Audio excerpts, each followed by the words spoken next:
online worship community. My name is Jason Hollinger. I'm the preaching and community minister here. And in our time in Jesus and Coffee this morning, we're going to be in the Old Testament book of First Kings. Now, in First Kings chapter 3, we've taken an even more giant leap. We went from the birth of Samuel at, just a couple days back, right? Samuel coming into this world and being dedicated to God. And then we get to, we kind of fast forwarded over, Saul becoming king, but then David being anointed king.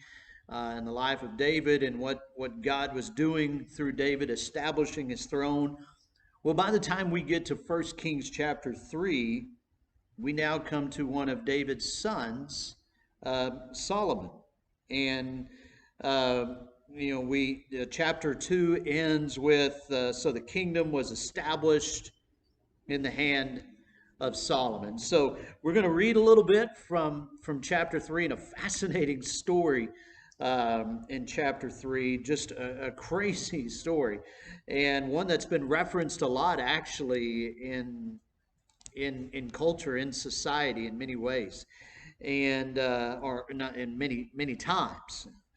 And then we're going to issue our challenge for the day and send you on your way. So, First Kings chapter 3. Solomon made a marriage alliance with Pharaoh, king of Egypt, which, man, just kind of put all that together. An alliance with the Pharaoh, the king of Egypt, God's people. Think back, remember, to Exodus, or at the end of Genesis, where God's people are in Egypt, and then, you have a Pharaoh who enslaves God's people, and God needs to send someone to redeem them. Sends Moses. And now we get all the way to 1 Kings chapter 3, and Solomon makes a marriage alliance with Pharaoh, king of Egypt. It says, he took Pharaoh's daughter and brought her into the city of David until he had finished building his own house and the house of the Lord and the wall around Jerusalem. The people were sacrificing at the high places. However, because no house had yet been built for the name of the Lord. Solomon loved the Lord, walking in the statutes of David his father. Only he sacrificed and made offerings at the high places. And the king went to Gibeon to sacrifice there, for that was the great high place. Solomon used to offer 1,000 burnt offerings on that altar. At Gibeon, the Lord appeared to Solomon in a dream by night.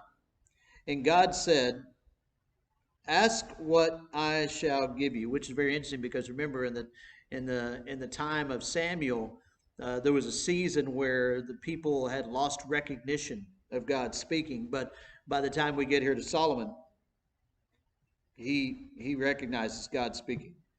And Solomon said, you have shown great and steadfast love to your servant David, my father, because he walked before you in faithfulness and righteousness and uprightness of heart toward you. And you have kept for him this great and steadfast love and have given him a son to sit on his throne this day. Talking about himself, right? And now, O Lord my God, you have made your servant king in place of David, my father. Although I am but a little child, I do not know how to go out or come in. And your servant is in the midst of your people, whom you have chosen, a great people, too many to be numbered and counted for the multitude. Think back to Abraham and your generations, as countless, as the sand on the shore and the stars in the sky. Give your servant, therefore, an understanding mind to govern your people, that I may discern between good and evil. For who is able to govern this, your great people? It pleased the Lord that Solomon had asked this, and God said to him, because you have asked this and have not asked for yourself long life or riches or the life of your enemies, but you have asked for yourself understanding to discern what is right. Behold, I am Behold, I now do according to your word. Behold, I give you a wise and discerning mind, so that none like you has been before you, and none like you shall arise after you. I give you also what you have not asked, both riches and honor, so that no other king shall compare with you all your days. And if you walk in my ways, keeping my statutes and my commandments as your father David walked, then I will lengthen your days. And Solomon awoke, and behold, it was a dream. Then he came to Jerusalem and stood before the ark of the covenant of the Lord, and offered up burnt offerings and peace offerings, and made a feast for all his servants. Then now we get into verse 16 and kind of see how this wisdom is used out. Then two prostitutes came to the king and stood before him. The one woman said, "Oh, my lord, this woman and I live in the same house, and I gave birth to a child while she was in the house. Then on the third day after I gave birth, this woman also gave birth, and we were alone. There was no one else with us in the house. Only we two were in the house. And this woman's son died in the night because she lay on him. And she arose at midnight and took my son from beside him, while your servant slept, and laid him at her breast, and laid her dead son at my breast. When I rose in the morning to nurse my child, behold, he was dead. But when I looked at him closely in the morning, behold, he was not the child that I had born." But the other woman said, "No, the living child is mine, and the dead child is yours." The first said, "No, the dead child is yours, and the living child is mine." Thus they spoke before the king. Then the king said, "The one says, 'This is my son that is alive, and your son is dead.' And the other says, 'No, but your son is dead, and my son is a living one.'" And the king said, "Bring me a sword." So a sword was brought before the king, and the king said, "Divide the living child in two, and give half to the one and half to the other." Then the woman whose son was alive said to the king, because her heart yearned for her son, "O my lord, give her the living child, and by no means put him to death." But the other said, "He shall be neither mine nor yours. Divide him." Then the king answered and said, "Give the living child to the first woman, and by no means put him to death. She is the mother." And all Israel heard of the judgment that the king had rendered, and they stood in awe of the king, because they perceived that the wisdom of God was in him to do justice. Solomon asked a question of God, sought after God in a way that we should. He didn't say, "God, make me number one, make me better than everybody else, make me, supreme, make me the strongest, the fastest, the tallest, the smartest, whatever. Make me the best." He said, "God, give me wisdom. Give me wisdom, because there are going to be moments as a king, there are going to be moments as a leader when I'm going to need that wisdom that comes from you."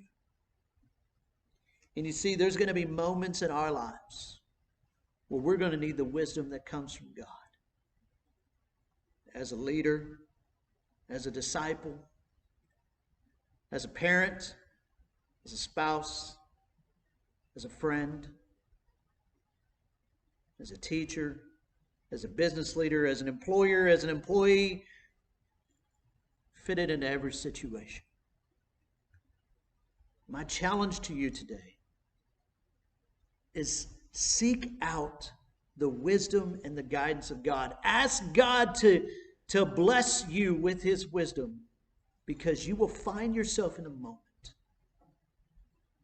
Find yourself in a moment where you're going to need it. And you never know. You never know that when God gives you his wisdom, when God gives you that ability to discern right and wrong, we never know who's listening. Not even directly to the people that we're talking to, but those around. Those that hear about it. Those that we talk to, that they then share what God said through you for them. It becomes what God said to you for them, through them for others. My challenge to you today, seek out God's wisdom and ask God. Ask God, how can I use this? How can I use it to grow your kingdom, to grow your people. Can't wait to hear how it goes. Y'all have a great day. God bless.